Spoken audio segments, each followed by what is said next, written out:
It's Tip Tuesday, and for the month of April, we are focusing on all things engagement. I'm Lindsay Woods with the Cascade Creative Group, and each week on Tuesdays, we bring you a tip here to help you grow your business.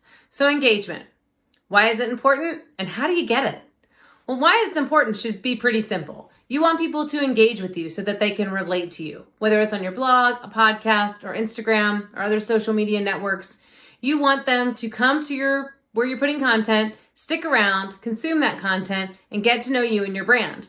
The more people pay attention, the more people convert and actually buy your product and services. So that's why you want engagement. But how do you get it? I like to break it down into 4 C's. It's pretty simple. 1, content. Great content. You have to have great content.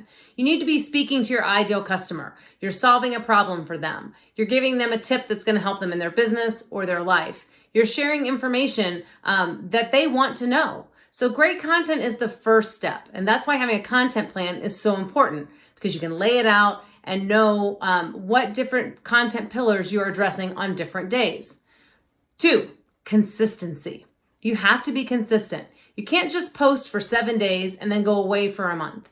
If you have a podcast and it comes out on Wednesdays, that podcast needs to come out every Wednesday. If I'm consuming that podcast, I may go there one Wednesday, and if it's not there, I may think you've decided to give it up, so I won't go back the next Wednesday. So you have to be consistent. Show up for your audience when they expect you to show up. Don't just post and ghost, but be consistent. So we have great content, consistency. The third one, conversion. That's what we're all after. We want to convert people to our team. So you want to engage them with great content on a regular basis, and the longer they stay around, the easier it will be for you to convert them. But you have to make that ask. Let them know what you want them to do. Do you want them to buy this product? Do you want them to engage in this service? You don't do that in every post or every blog entry, but you do need to make the ask. So conversion, that's number 3. And the 4th is probably my favorite, and the one people overlook the most: cut the fat. Now, what does that mean? That means get rid of the followers who aren't doing anything for you. There are plenty of bots and ghost followers that will follow your account. And if you have a high follower count, you probably don't even notice these. But they're there and you need to get rid of them. And here's why. The Instagram algorithm takes lots of things into effect. But one of the primary things it takes into effect is engagement. Are people interacting with your post? Is this really good content? So if you have 10 people following you and 5 of those are ghost followers or bots, they're not even real people. So they're obviously not going to interact with your post. And you put a post up and it's amazing. And the 5 real people over here, they all comment on it, they like it, they share it. You're killing it. That's 100% engagement.